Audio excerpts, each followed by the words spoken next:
CA-49. And I want to start by saying thank you. I was born in 1963, so I got lucky, and God willing, my 15-year-old son gets lucky, and I never threw up my hand. My dad, not so lucky, pulled out of college in his sophomore year and sent to France to fight the Germans and liberate the little city of Metz. And 2 years, changed his whole life, came home, wanted to be a doctor. Was so grateful for surviving World War II. He just finished up in economics and took a different career path.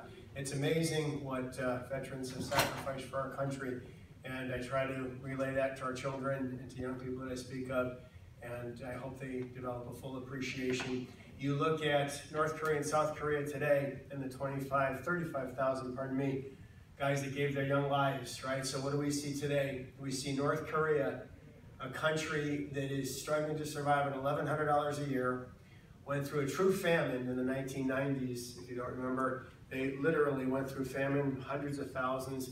Today they get shot if they try to leave their country, okay?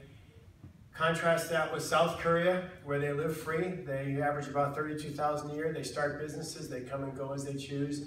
They live lives that are very much like American lives.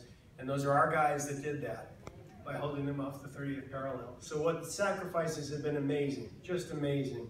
And I'm so personally grateful. I think our president knew from the get-go that we're a great country and we're still a great country.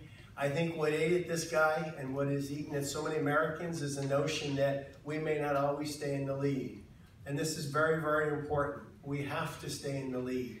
And the reason we have to stay in the lead is we're the only country that's been built on a moral creed with exceptional documents that foretold the future. These guys weren't historians by trade, but they were by passion, and they understood, and they built this country to last for thousands of years, not for 200 or 300 years. So if our country loses the lead military and economically, that's when trouble starts, and we end up in situations where we have a draft again, and we're fighting world wars again, and we're losing 550,000 men and women like we did in the 1940s. And I really believe that our president understands that. We showed the world how to do it. We don't need to move to the sidelines and sit there and wait for the rest of them to catch up. If they want to do it the way we did it, they'll move along and they'll do fantastic. But things like the Paris Accord and crummy deals with Iran and the rest, all of that is really us moving to the sidelines and the globalism that took hold and was fostered by our previous president. And I believe that Donald Trump knew that that wasn't going to work for us for the long term, and I believe he's right. And I'll leave you with that. If we run from our president in this election year, we will not win as Republicans. So I think we need to be loud and proud. He is a results-oriented individual.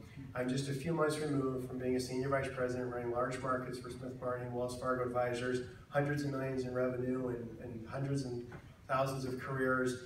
And I'll tell you, without accountability and without the profit motive and the ability to strive and get compensated for doing better than the next person, we get average results. And it's such a shame that our VA in many areas of the country has been average, and in some cases worse than average, and lives have been lost. That's a tragedy we can never correct. But I think we need more businessmen and businesswomen in Congress understanding what our president is trying to accomplish, making pragmatic decisions and getting things done. And hopefully we can get the nonsense out of the way and get back to work. That's the overarching theme of my campaign. I'm glad you just came back in, sir, because I loved your bluntness. And there was a win today. If you didn't catch it, a federal judge pushed back pretty hard on the Manafort thing. And so you're starting to see the tide turn a little bit, and the country and people in high positions say enough is enough already. And let's hope we can all come to and stay with our senses. Thank you so much, Brian Maryott. Just like the hotel, but it's M-A-R-Y-O-T-T. If you're between Dunbar and Dana Point, please vote for me on June 5th. If you're not, please tell your friends. Fascinating conversation. Love that. Thanks, folks. Thank you.